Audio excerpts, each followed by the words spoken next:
Peace podcast. I'm your host, Dr. JP, and today we will talk about integral awakening, how to combine perspectives with true nature. Today I was taking my dog out for a walk and he yanked the chain, or yanked the whatever it is, the leash. And as he yanked the leash, I said to my dog, "Don't yank the leash." He can't understand human, but I still talk to him. Anyways, it got me thinking that there is actually no such thing as yanking a leash, but there is a motion or a movement which is then experienced by a human unit or a human animal with a brain and a cortex. It's experienced as a yanking of the leash, whereas in reality it is just a motion. So there is movement, natural movement, and then it's interpreted as something that is not wanted, that is a yanking of the leash. This is analogous to basically everything we human beings experience when we have a center, or what a non-dual teacher might call an imaginary center, which is our ego or personality and personality type, which altogether combined with everything that composes our center is what Ken Wilber, the philosopher, calls a cosmic address. Anyway, from this cosmic address, which is our center of being, everything experienced is experienced either as pleasant or unpleasant. It's experienced as a positive or a negative. In reality, which is freedom from a reference point, freedom from being a center, there is just motion, like clouds moving in the sky or whatever is happening either in so-called outside of the body or in so-called inside of the body. As a non-dual teacher might say, there is no inside or outside, there is just oneness, but I'm using these everyday terms. So that's basically it. That's the notion that I got this morning from taking my dog out for a walk. It's that there is no yanking in reality, no yanking the leash. Whatever happens to these perceived centers is just what happens. But then we perceive them and label them, conceptualize them, these happenings, these movements, these changes. We conceptualize them, and as we conceptualize things, we give them, we label them as either being pleasant for the center, being pleasant for us, or being unpleasant for us. So basically, we have an option to be in reality, or in the reality, in the real world, or to look at things from a center, which already implies a boundary. A boundary which, according to Wilber, there is no one. There is no boundary. He's got a book that I translated from English into Finnish called No Boundary. There is no boundary. But when we start to look at things from the perceived center, from a reference point, then the boundary, the illusory boundary, appears.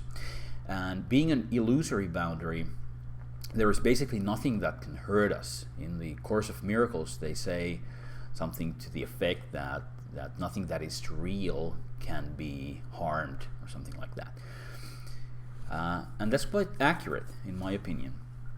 But this illusory boundary that is then formed, it feels very real. And we have these feelings, these emotions that feel very real. And, feeling something to be very real is not a problem per se, because it's an illusion, but we feel this illusion to be very true. So there you have it. Basically, we have an option to stay in the real world, which is just this, as it is, not seen from a center, but seen as it is. And then the other option is to experience this from a reference point, from a center, from an ego perspective, from the personality perspective, from the I perspective only. The thing is, my whole approach to, whatever it is that I'm doing, non-dual coaching, non-dual life coaching is an integral approach. An integral approach just means very, very holistic, not holistic in the postmodern sense, or whatever there is, throw it out there kind of sense, but with discerning wisdom. Well, integral as a philosophy is a term coined by many philosophers, starting from the late 19th century Russian philosopher Vladimir Solovyov, and then going on to the Indian philosopher Sri Aurobindo Ghose, and then all the way up to modern philosophers like Ken Wilber.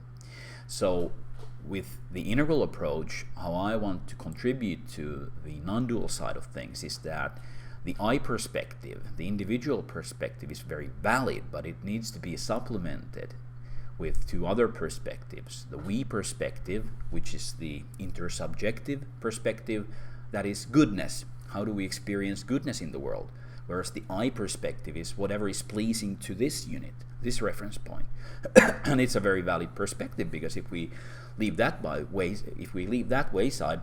wayside, it's basically we're doing spiritual bypassing. We're just bypassing this perspective that is the first point of view that appears to us as we are born into existence. We are free from a reference point, more or less. We're just this one big crying mess.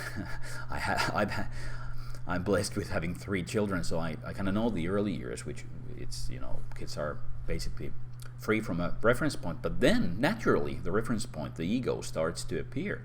And when it appears, the first perspective is the I perspective.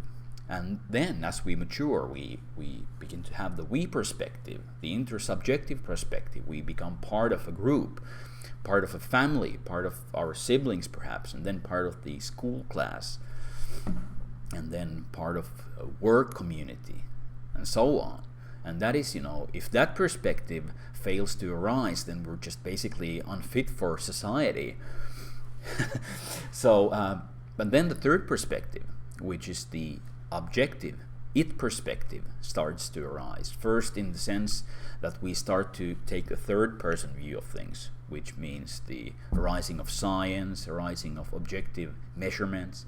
But then, in my opinion, the third-person perspective expands and deepens enough to provide us with the perspective of real reality, with capital R's, which is this, just this, as it is, reality. Gurdjieff, the Greek Armenian mystic who died in 1950 or 1949, had one of his books titled "Life is Real Only Then When I Am." So this I amness, this sense of being, as the non-dual teacher Fred Davis calls it, this just, or as Wilber calls it, simple feeling of being is the ultimate truth. Simple feeling of being is the ultimate truth. Think about that. Try to wrap your head around that. There's no doing that. So this simple feeling of being the ultimate reality, so to speak, without a reference point, must include the first person and the second person perspective in order to be really, really complete, integral, that is. So this is super important. So here we are, from the dog yanking the leash this morning all the way up to including our the 3 basic perspectives, or 3 native perspectives, as I like to call them, because these are native to us, these are native to human primate animals. All these 3 perspectives. Without these 3 perspectives, our waking up is not complete, our growing up is lacking sorely. Because in order to grow up as human beings, we need to have these 3 perspectives online.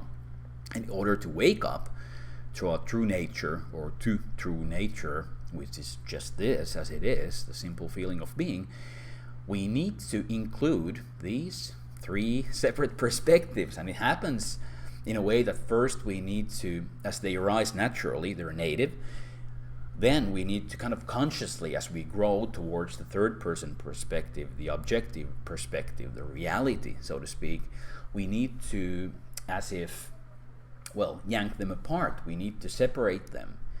And then, and only then, we can unite them, which is the integration of these three perspectives as so-called parts of oneness. This is paradoxical, of course, because we're in non-dual integral territory, which, just loves paradoxes. And that seems to be the nature of things. Anyways, enough of my yakking, as they say, right from Spinal Tap. This is all I have for today. So hope you got something out of this.